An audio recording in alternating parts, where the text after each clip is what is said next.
아름다운 설경이 펼쳐진 곳에서 버스를 타는 미카미.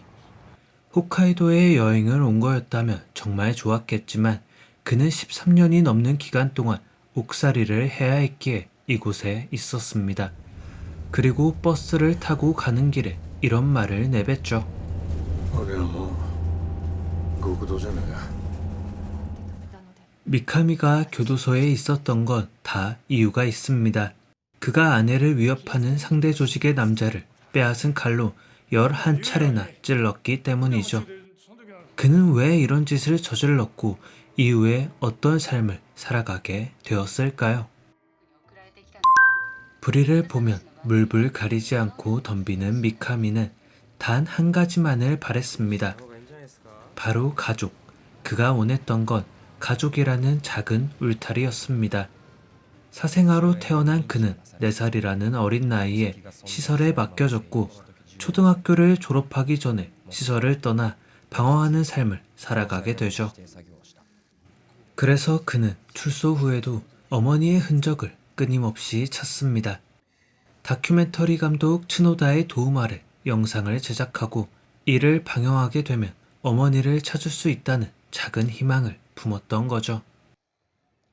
자신의 치부가 드러날 수도 있고 상대 조직이었던 남자의 유족에게 복수를 당할 수도 있는 상황이었지만 그는 기꺼이 다큐멘터리 제작권을 승인합니다.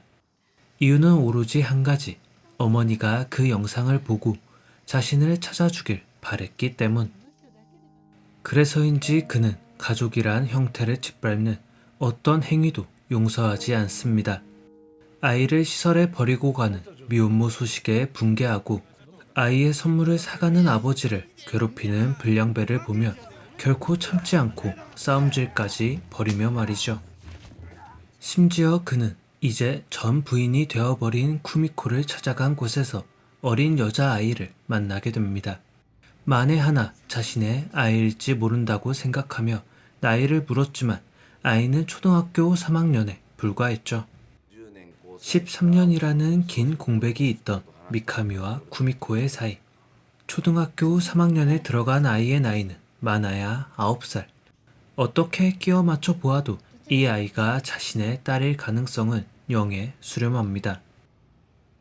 자신이 감옥에 가면서까지 지키려던 아내.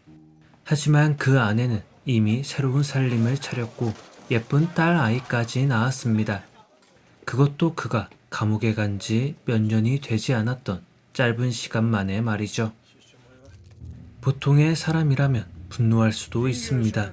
살인이라는 용서받을 수 없는 범죄를 저지른 건 맞지만 그 행위 자체가 벌어진 이유는 가족을 지키기 위해서였는데 오히려 그 살인 때문에 가족이 송두리째 무너졌기 때문이죠.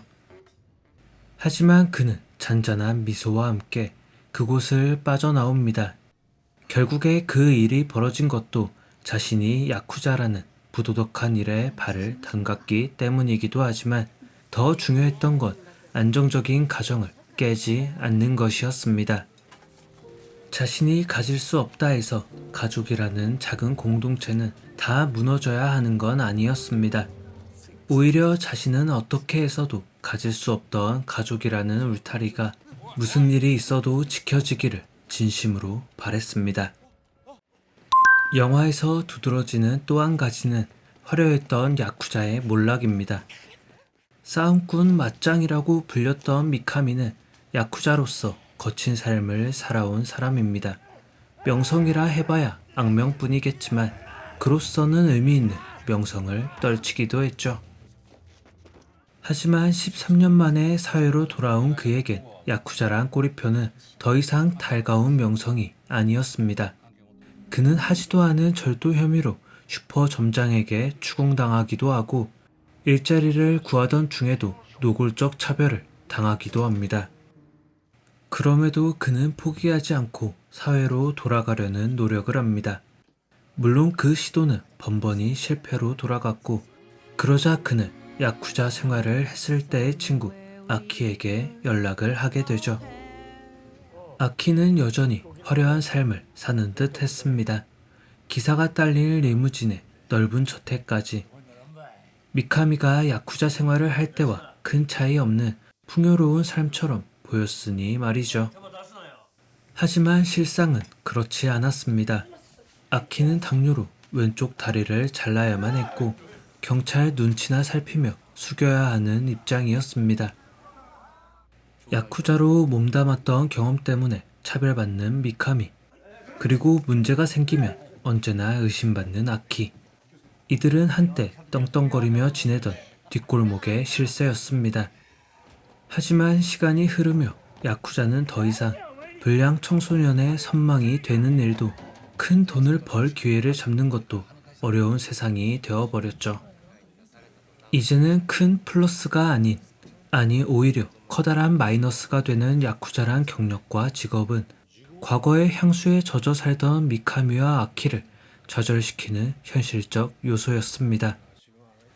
아수라장 같던 현장을 벗어난 미카미는 사회로 돌아갈 수 있는 일말의 가능성이라도 보여줬지만 그곳을 벗어날 수 없던 아키는 지금보다 더 나은 미래를 만들어갈 수 없음을, 그리고 야쿠자의 전성기는 진작에 끝이 났음을 선언하는 듯 했습니다. 교도소를 나와 갱생의 삶을 살아가고픈 야쿠자 출신 미카미의 이야기를 다루고 있는 영화, 그리고 동시에 그 야쿠자란 꼬리표가 얼마나 이 사람의 삶에 큰 영향을 미치는지 보여주고 있던 영화, 멋진 세계였습니다.